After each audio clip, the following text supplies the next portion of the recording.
sick people. We've got 2 in Winchester Hospital this morning that we both are pretty sick.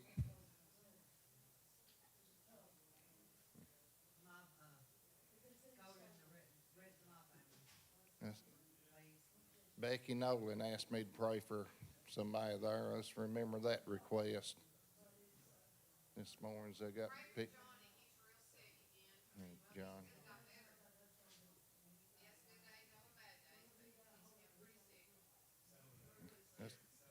Let's keep Cosmo and Doris in our prayers.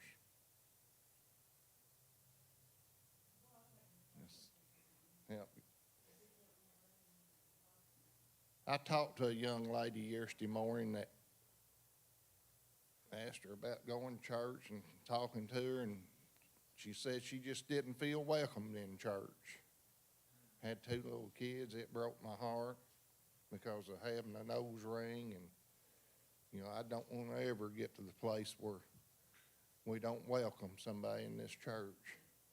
But remember that young lady and that request for her, and just pray that God would touch her. I don't know her name, but I felt so bad for these kids.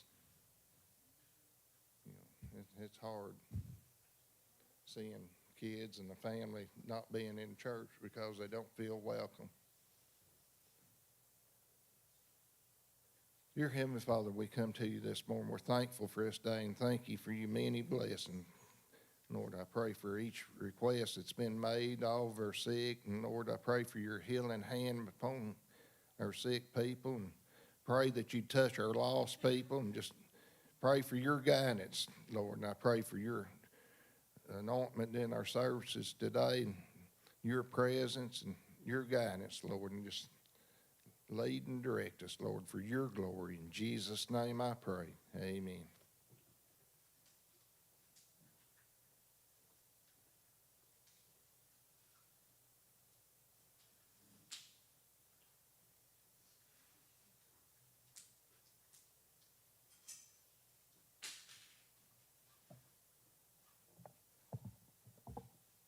Good morning. It's good to be here this morning. We're continuing on with our study of people from the Old Testament, and our lesson today is about Hannah, and the title of our lesson is Hannah, Devoted to God. So I want you to think this morning about what causes you to be distressed. What in your life is distressing you? And then I want to ask you, are you willing to trust God during those distressing circumstances? Hannah was distressed, but she trusted God during her time of distress. And that's what we need to do. We need to trust God. And it's not easy. It's not easy to do it, but it's something that we need to do. Let's take a look in 1 Samuel chapter 1, verses 1 through 5. Verses 1 through 5.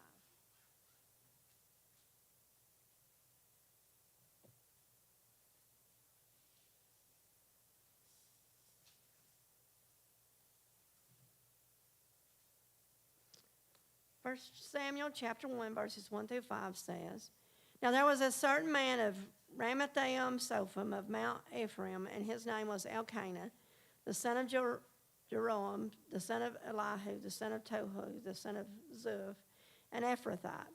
And he had 2 wives. The name of the one was Hannah, and the name of the other Peninnah. And Peninnah had children, but Hannah had no children. And this man went up out of his city yearly to worship and to sacrifice unto the Lord of hosts in Shiloh. And the 2 sons of Eli, Hophni and Phinehas, the priest of the Lord, were there. And when the time was that Elkanah offered, he gave to Peninnah his wife and to all her sons and her daughters portions. But unto Hannah he gave a worthy portion, for he loved Hannah, but the Lord had shut up her womb.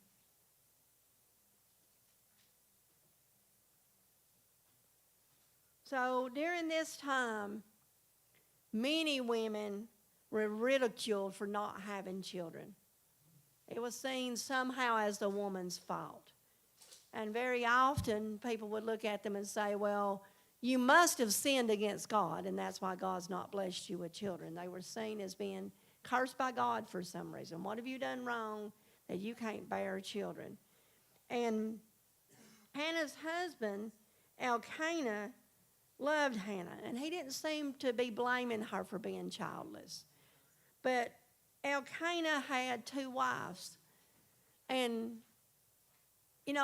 during this time, during biblical times, it was a common practice for men to have multiple wives. But I don't believe it was actually pleasing to God for that to happen. It was man's choice to do that. And so here Elkanah was with 2 wives. The one had children and the other didn't. And he made a difference between those 2 wives. And he actually seemed to favor Hannah, even though she had not mothered any children by him. He seemed to favor her. And so every year they would go to Shiloh to worship. And Hannah would go with Elkanah, and he would give her a portion, and they would go there, and they would worship there at Shiloh. The temple had not yet been built. That would come in Solomon's time. This is even before the time of kings.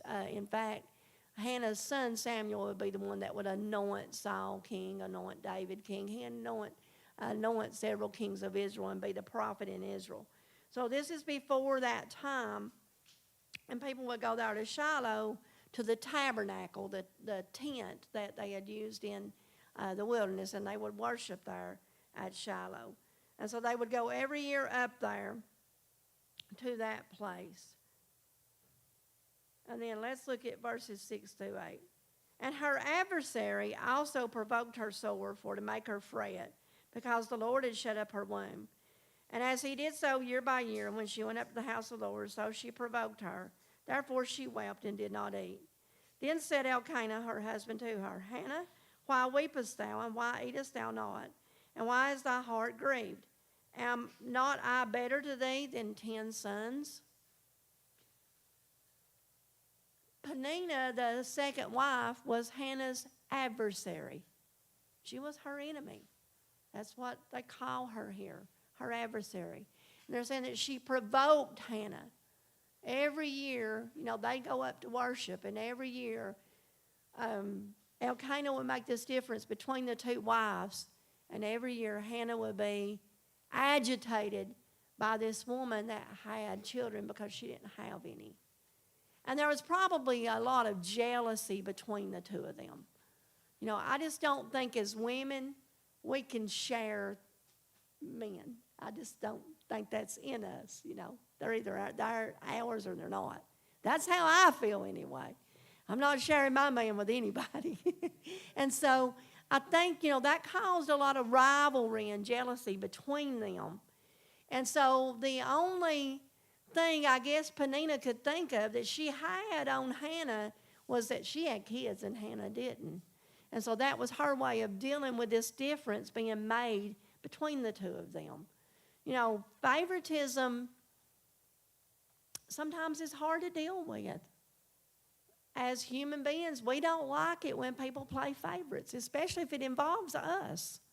That's just human nature. We don't want people playing favorites. We don't want to feel like we're being treated as second best. And so that's what was going on between them. And so they're going there, and Hannah's crying. She's upset. She can't eat. And Elkanah just can't figure out, well, why in the world is she so upset? He didn't really take it to heart that she didn't have children. But if you want to see a woman that really struggles and is crying and upset, it's a woman that wants children and can't conceive. It's a heartbreaking thing for women that desire children, and for whatever reason they can't conceive a child. And so Elkanah was having a hard time understanding what was going on in her heart, because he didn't feel that pain that she felt. And very often, that's the case with things that we have in our lives. We feel the pain that others, even those closest to us, may not feel, because maybe it just doesn't hit them the same way it does us. But you know, God understands our pain. God understands. Even when those closest to us say, well, what is wrong with you? Why are you crying now? You know, I've heard that line before, not from Steve, okay? But I've heard that line before. Why are you crying now? Well, I'm a woman. Women are emotional creatures. Just move on. Let us cry and get out of our system.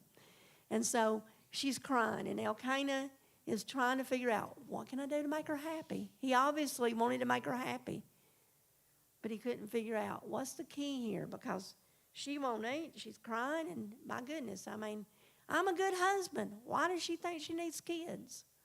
Because it was just in her. She desired children. Let's take a look at verses 9 through 11. So Hannah rose up after they had eaten in Shiloh and after they had drunk. Now Eli the priest sat upon a seat by a post of the temple of the Lord. And she was in bitterness of soul and prayed unto the Lord and wept sore. And she vowed a vow and said, O Lord of hosts, if thou wilt indeed look on the affliction of thine handmaid, and remember me, and not forget thine handmaid, but will give unto thine handmaid a man-child, then I will give him unto the Lord all the days of his life, and there shall no razor come upon his head. She was so desperate to have a child.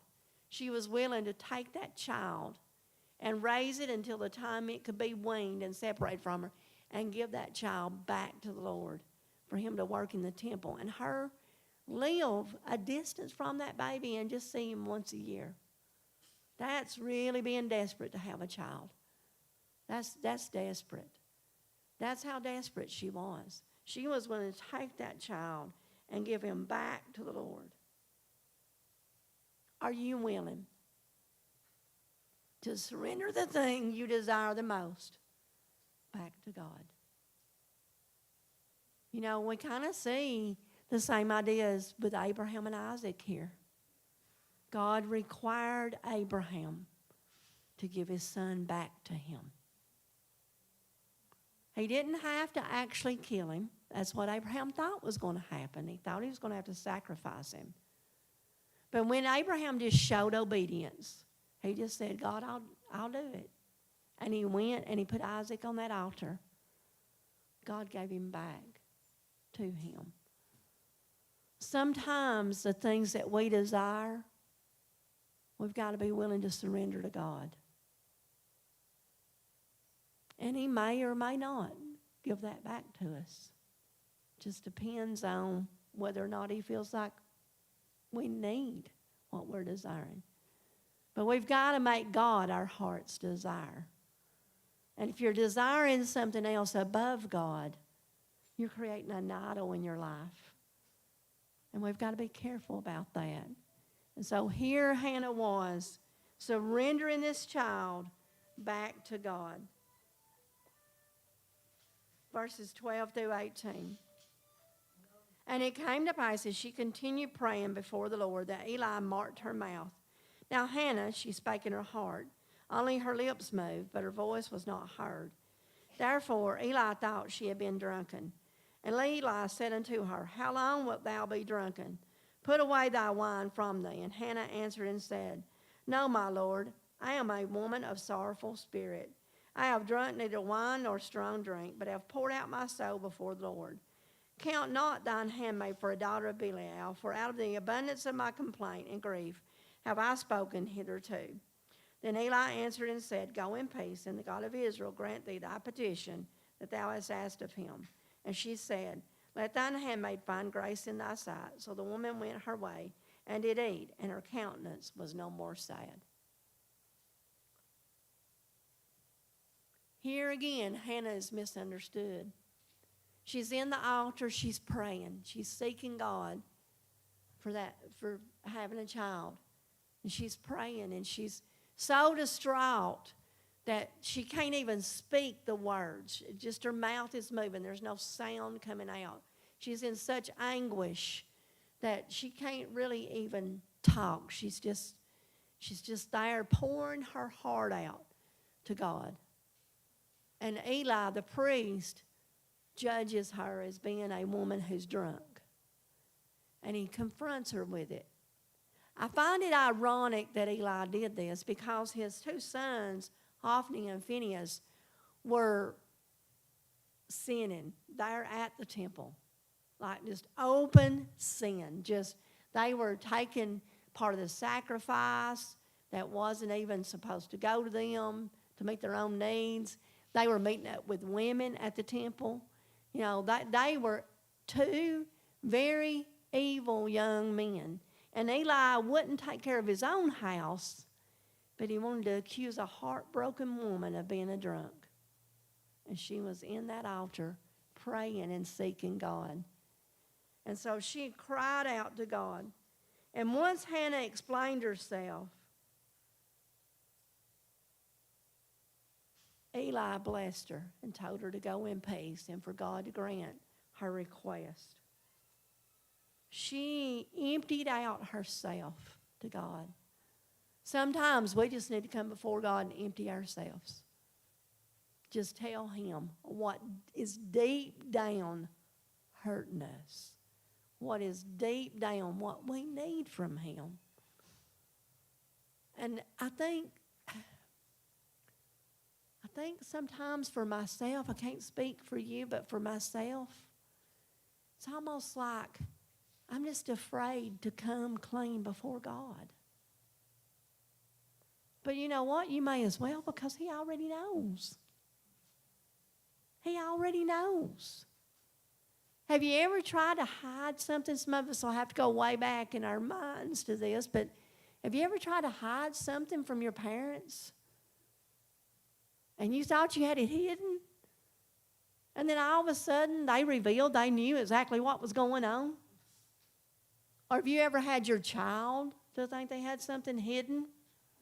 And all of a sudden you revealed to them that you knew exactly what was going on? Well, it's the same way with God, only on a bigger level. Because He is omniscient. He's all-seeing. He knows everything. He knows. And so we need to just pour our hearts out before the Lord. When Eli talked to Hannah here, there was a turning point. There was a turning point for her. I believe she came to a place of faith in God and a place of acceptance of God's will. And I believe she just said, you know what? I know God's going to bless me with a child, and I'm done crying about it. I'm moving forward, and I'm going to have a baby. I believe that she came to that turning point. And the reason I say that is in verse 18. It says, so the woman went her way and did eat, and her countenance was no more sad. She was not unhappy anymore.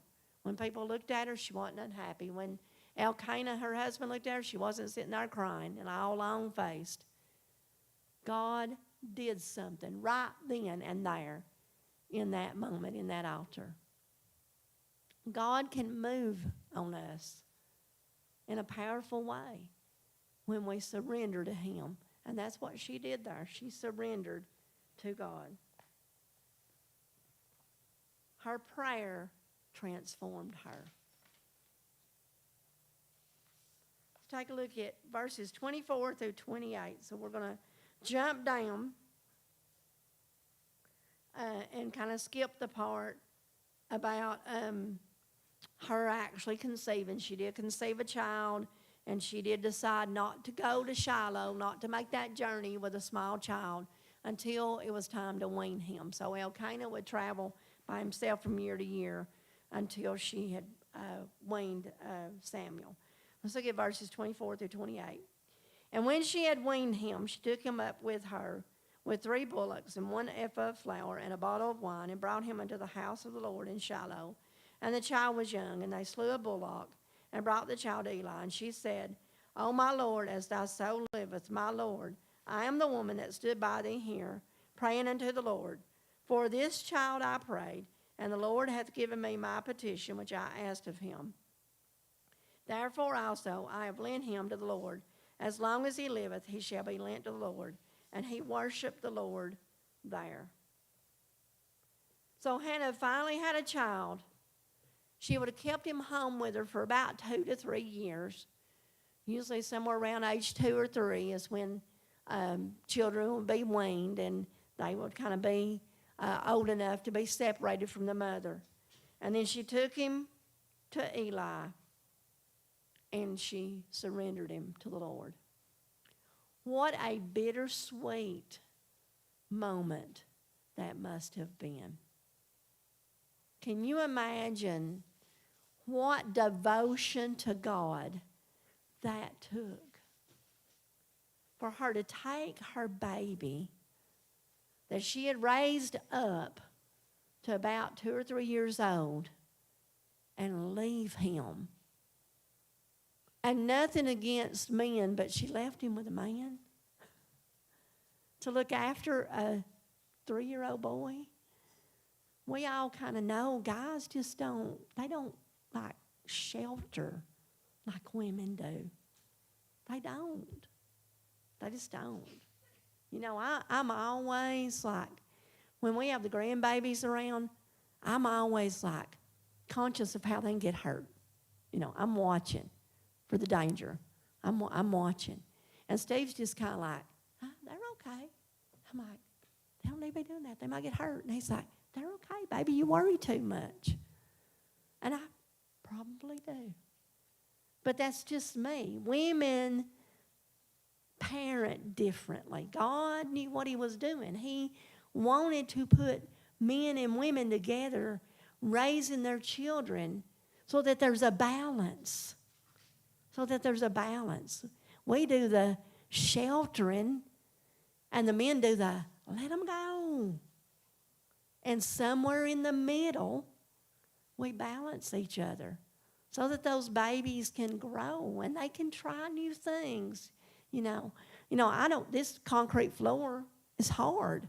I don't want a little one jumping from these chairs on this concrete floor. They might get hurt. They probably aren't. I mean, they might, get a bruise or something, but they're probably not going to get seriously injured if they're any size at all. But I see the danger.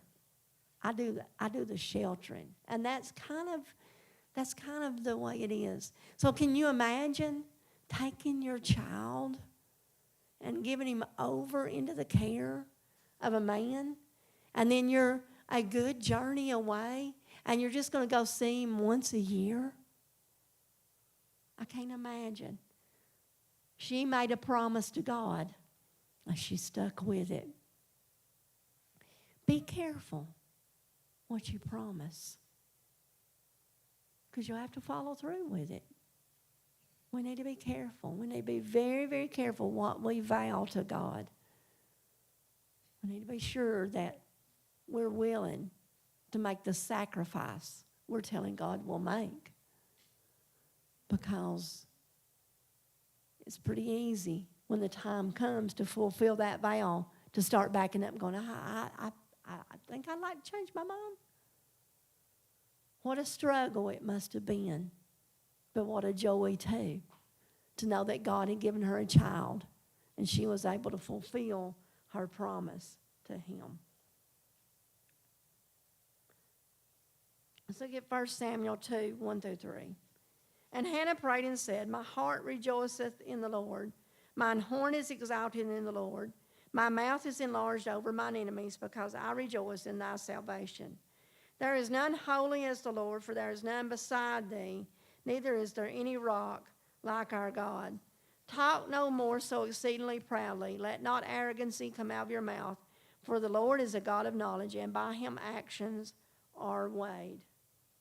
Hannah began to sing gratitude unto God. She was blessed in being able to give that child over to God. Her heart was overflowing with joy and overflowing with gratitude toward God that he had granted her request for a child, and she was able to fulfill that vow. If you are in distressing circumstances this morning, God is your way out. God is your way out of that distressing circumstance, whatever it is. Cry out to Him. And don't worry about what other people think. You're going to have people who don't understand. You know, recently, Steve was having trouble with his neck. God touched him here. God touched him. His neck's been a whole lot better lately. And prior to us praying for him, he had an appointment scheduled for an injection into his neck. He told me a few days before, I just don't think I need to go. What do you think? And I said, I don't know. I can't feel what's going on in your neck. That's for you to decide. Nobody knows how we feel. Physical pain, emotional pain, financial distress, whatever. I don't know. I can't feel what you're feeling. You can't feel what I'm feeling. Unless God just allows us to feel somebody's burden. We don't feel it. We don't know. Don't ever be guilty of judging somebody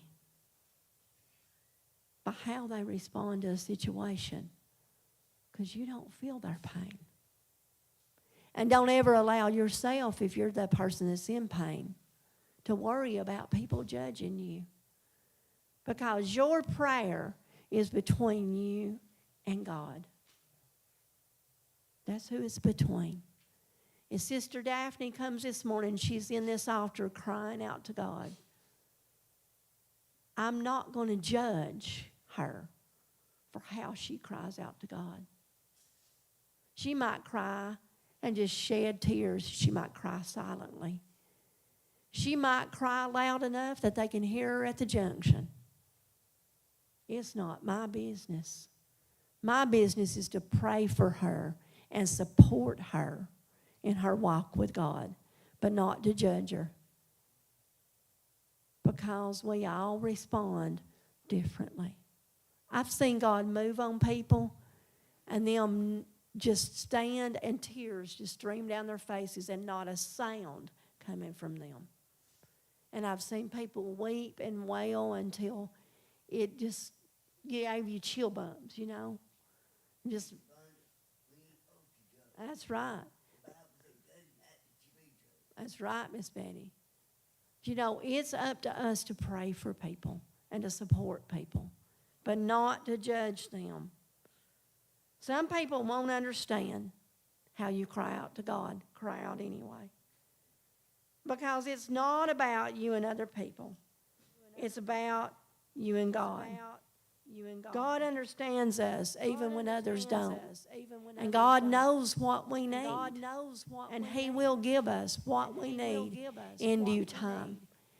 Hannah not only gave birth to Samuel, but after Samuel, she gave birth to several other children that she kept. And they were her babies all the time. If you're looking for something that God needs to do for you, hang on in faith. Give it to God and let Him bless you. God bless you this morning. God bless you.